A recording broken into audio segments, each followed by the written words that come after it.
One of the first ever troops in Clash of Clans and the newest troop added into the Clash Royale arenas is the Wallbreaker, a single skeleton who seems way too overly attached to its bomb. So how was this OG troop brought into the world of Clash, and how did he end up making it to the Clash Royale arenas?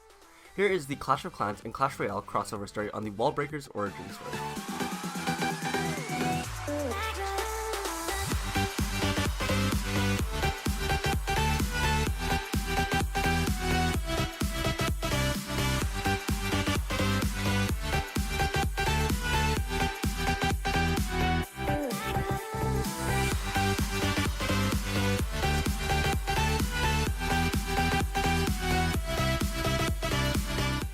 The story of the Wallbreaker actually starts off with a barbarian named Scully. Back in the village, the barracks was working overtime, pumping out hundreds of troops as fast as it could. The chief had ordered the army to train up a barge attack, so the village was getting pretty hectic since there were so many troops. The barracks was transforming the elixir that was produced from the pumps into the troops using some sort of special magic produced by the wizards. Anyway, amongst those hundreds of barbarians and archers were produced, Scully was one of them. And then briefly after Scully was created, the chief ordered the troops to battle, since he was gemming the barracks and he wanted to get the most out of the boost. So the barbarians and archers marched off to battle, and decided to attack the very first base that they came across.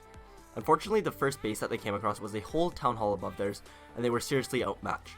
The battle went pretty much as anyone would have expected, where all the barbarians and archers barely made a dent in the base.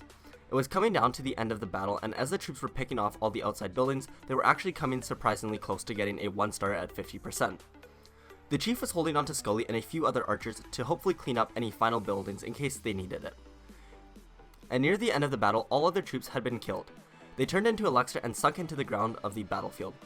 The army had cleared 48% of all buildings, and now it was up to just Scully to take out 2 more buildings to bring home the win. There was one building on the outside of the wall still that he could finish off, and one more right inside the walls with no defenses anywhere close to it. It was foolproof. So the chief deployed Scully on the outside building, and he took that out with ease, 49% and 1% more to go. Then Scully made his way to the other defense, but instead of running around the walls to the opening, he decided to try and destroy the wall instead. It was a dumb mistake and a costly one too, because right beside the wall was a bomb. Scully wound up getting stuck on that wall for so long that it gave the bomb enough time to charge up and explode on him before he could get to that last building. Scully's stupid mistake of attacking that wall instead of going around costed him his life and the village the win. Scully evaporated into elixir immediately and then sunk into the ground. And the next day, the witch came by and raised the fallen troops as she usually does, and they rose out of the ground as skeletons. But there was one troop that stuck out amongst the rest. That skeleton was Scully, because he was carrying a bomb with him as well. It turned out that the Clash gods had cursed him for losing the battle for his village, and now he would not be able to ever let go of that very bomb that had killed him. His life source basically was connected to that bomb that took his life, so if he ever let go, he would die again. Scully was obviously not happy about this burden that he now carried, and the fact that he had to carry around a giant heavy bomb with him everywhere. So he carried a bit of a grudge against a wall piece. Scully was so pissed off by the fact that he let the village down, and that it was a single wall that got in his way, that he wanted nothing more than to get revenge on that wall. So the very next battle, without the chief knowing, Scully tagged along in battle. He only had one goal in mind, and that was to get to that wall and destroy it. So once the battle had commenced, Scully waited for the other troops to take the front lines, and once the defenses were distracted, Scully started running. He dodged and weaved through many flying cannonballs and arrows, and he quickly dodged from the wizard's fireballs and merely missed by some mortar strikes. He continued to make his way closer to the wall, and somehow miraculously got right next to the wall. Still holding onto the bomb, he sat there as he lit the bomb. Scully felt a small feeling of relief as he felt that he had redeemed himself for his past failure. Then a few seconds later, the bomb went off, and the wall was blown into oblivion. Watching this from a distance, the chief was shocked at what he just saw, a single skeleton who just wiped out an entire small row of walls. The chief was super impressed and wanted Scully to permanently join the village's army. Scully, who was just brought back to life again after the battle, since he was just a skeleton, later agreed to join as this would provide him with an opportunity to further make up for his failures, where the army would rely on him to open up paths for them, and also he would be able to continuously get revenge on the walls. This was great for Scully as he enjoyed what he was doing. He got constant revenge on the walls, the army relied on him, plus he made up for his mistake. Life was good, and based off what he was doing, he was now called the Wallbreaker too, which he liked as well. And the new Wallbreaker in Clash of Clans got to do this for a long time, but all good things must come to an end, because after a few years the Wallbreaker's abilities were no longer needed as badly. With new additions of the jump spell and then the earthquake spells, it started to take away from the demand for the wall breaker. But that was okay. Scully still got some decent usage rates, and he was still happy with that. But where things really went sideways was when the builder created the wall wrecker, which just by the sounds of it sounded way better than the wall breaker. So once the wall wrecker was added, the wall breaker had had enough. There was nothing left for him in Clash of Clans. So he finally decided to make his way over to the Clash Royale arenas with the rest of the troops, and he went to go battle there. For the first bit, it was difficult for the wall breaker to adjust, but to fix that, he simply started visualizing that the King's Towers were just other pieces of walls that he wanted to destroy. And then he had no problem running full speed at it and blowing himself up. And that there is the story of how the wall breaker was brought into the world of Clash. Make sure you come back in a few days to watch the second part of the story to find out how the wall breaker ended up breaking his curse and ended up becoming the bomber. Also, I'm planning on doing some Brawl Stars origin stories soon, so make sure you stay tuned for those as well. Hopefully I can get those to you guys as soon as possible.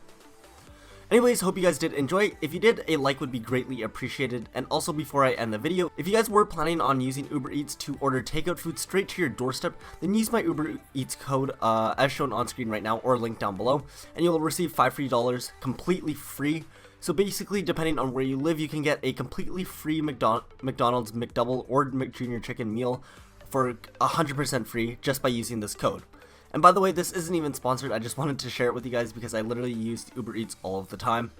Anyways, other than that, I'm going to go ahead and play a quick battle in the recent global tournament where I have, on my last try, trying to get my record amount of wins. Anyways, if you want to watch that and support me, that would be awesome, but if not, that's cool as well, and I'll just see you in the next video. Alright, what's going on, you guys? So as you can see here, we have 15 wins and only 1 life left to go ahead and get our record amount of wins, which honestly isn't too high to begin with, but still pretty proud of myself for even getting this far. I'm using a bit of a weird deck actually. If you guys want to go ahead, take a look at it right here. I tried to make a variation of a hog cycle because I didn't have like fireball or anything. And then I also threw in the rascals and then the dart goblin and then the mini P.E.K.K.A. to kind of see how that goes. But anyways, let's go ahead and hop into a battle and see how we do.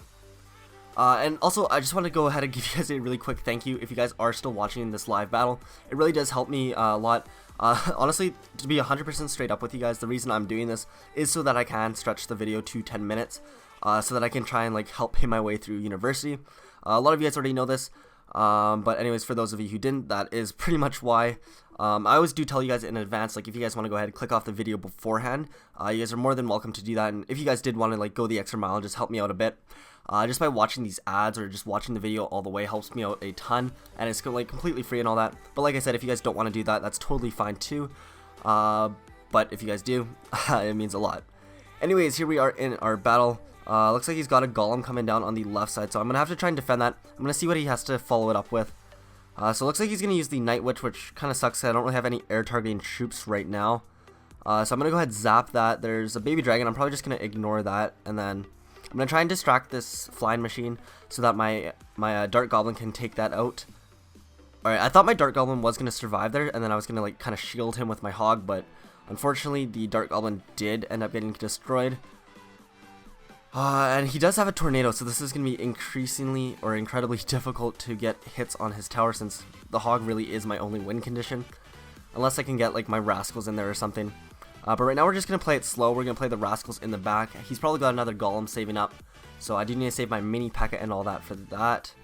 And it looks like he's going to play his golem on this side actually, which kind of hurts my plan here. But for now I think we're going to go ahead and play the mini P.E.K.K.A. in the back. Hopefully it'll meet the golem about halfway. And then other than that, we're going to have to improvise here. I don't know what spells he has, so I'm going to have to kind of be careful here. I'm just going to go ahead and play my hog in there. Kind of just trying to distract him a bit and spread his attack a bit thinner. So his golem is down, but now I really have like nothing to take out the rest of his stuff. He's going to completely ignore my hog, which is kind of nice, I guess. But now I have to be careful for this massive attack coming my way. He didn't end up taking out my rascals, which is good, but I do have a baby dragon and all that still to deal with. So I do have a few troops that did survive, so I'm going to go ahead and play my hog. I played it a bit late actually. I wanted to shield that dart goblin, but that's okay. I still have one rascal coming in behind. My hog's gonna get a few more hits off, and I'm doing some decent like split damage right now, but I don't have enough damage done on either side to really be dangerous enough, since he's already taken out my right tower basically. So I'm not really sure what I want to do here. I only have 23 seconds left. I think I'm gonna go ahead and quickly push the left side and honestly just hope for the best. I don't really know what else I can do at this point. I'm just gonna go for a full-blown attack. I keep forgetting he has that tornado because I literally didn't get a single hit. My last chance here. Hopefully the Rascals can come in super clutch and get it. I was gonna hope they got like at least one hit on that tower, but even that was unrealistic. So anyways, that is gonna be the last battle. Kind of sucks we lost on a loss here. The 15 wins in a row. I wonder if that is my record actually or not. But I did end up unlocking all of the rewards. If I really wanted to, I could just buy this. But honestly, I'm already like a max level 13 almost, so there isn't really a point. But anyways, let's go ahead and quickly check what my max wins are. So tournament stats, tournaments played, tournament wins. Max wins was 19 actually. I think that was when I was actually good at this game, or when I used to play like a lot more than I do now. But anyways, that is going to wrap it up for this video. Thank you guys so much for watching, especially if you made it this far into the video. Make sure you comment down below if you did make it this far. And if you wanted a shout out or to be mentioned in the next video like I kind of did in this video, just go ahead and let me know down below and that you made it to the end of the video. And I'll go ahead and screenshot that and try and add that into the future videos. But anyways, even if you don't want that, thank you so much for watching and I will see you guys all next time. Peace out.